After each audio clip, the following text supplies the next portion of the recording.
Hello guys, welcome to my channel. My name is Soner. In today's video we're gonna talk about GH5 and should you or should you not get GH5 in 2021. I will try to explain the capabilities of the GH5 so you can decide is the GH5 good for you or not. Late 2020 and beginning of the 2021 is huge for the camera market. Canon has released EOS R5 and EOS R6, and Sony also released A1, A7S III and FX3, and all these cameras are really good, but they are a little bit pricey.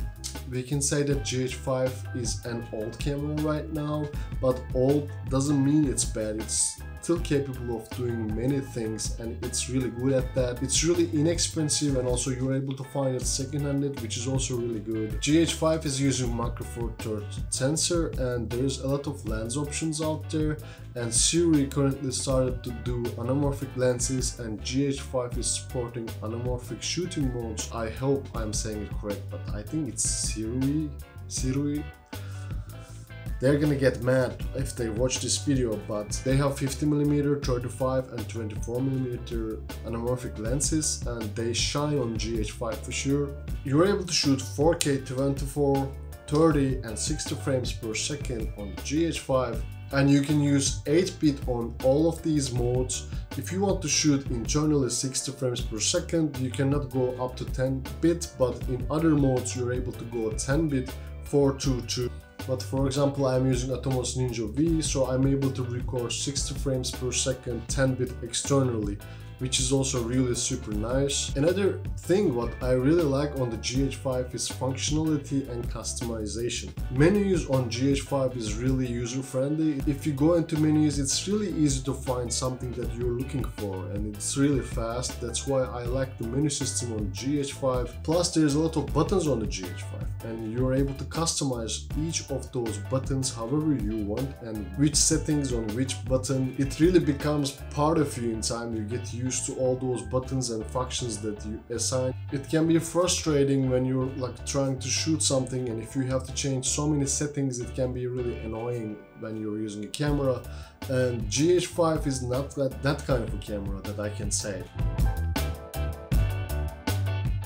Another feature I really like on the GH5 is you have focus peaking and zebras. It's really nice to have these two, then you're able to nail your focus and also you're able to control your exposure. You have also waveform and histogram if you need those. On the GH5, color science and image quality is good for my taste. GH5 has also microphone output plus full-size HDMI output. You have also two SD card slots on the GH5, and I think it's really important to have this if you're shooting something serious. For example, a wedding. If one of the SD card fails, you have a backup in the other SD card slot. And if your camera has only one SD card slot, imagine if your SD card fails and you have only one copy, and if it's a wedding, I mean, so in my opinion, two SD card slots is a must on a camera and GH5 has it. You can record same time to those SD card slots, or you can of course set it up like if the first SD card is full, it will continue to second SD card slot. GH5 also doesn't have any record limit. Some cameras has it, I don't understand why, but they have it. But GH5 doesn't have it, and I guess that's a good thing.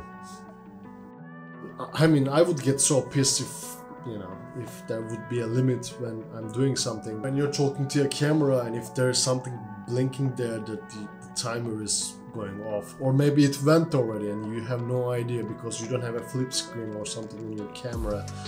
I mean, you just keep talking to camera, but nobody's there, nobody's recording. So luckily, I don't have it on my GH5, and if you don't want to deal with those, well, GH5 is a good option.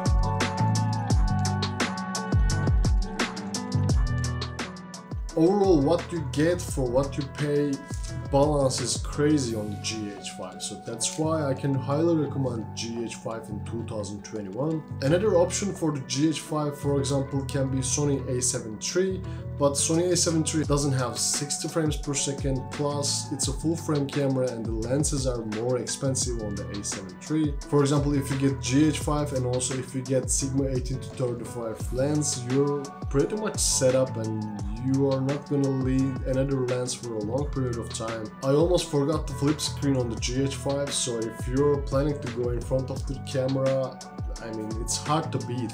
For example, Sony A7 III doesn't have a flip screen, and it's kind of handy to, you know, turn around the flip screen and being able to see the screen while you're shooting in different angles. So I really like the flip screen on the GH5.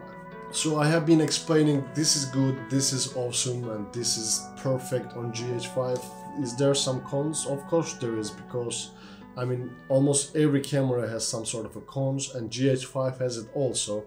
Biggest cons on the GH5 is the autofocus for sure, and I mean, there is no autofocus on the GH5. I mean, no need to even talk about it. I think GH5 is a manual focus camera. Of course, there is autofocus with the native lenses. Maybe it will be fine for you, but for my use, and it's like completely garbage. I cannot use it. So pretty much you have to pull focus by yourself, and I mean, it's manual focus camera for sure, so you have to consider that before you go and purchase a GH5.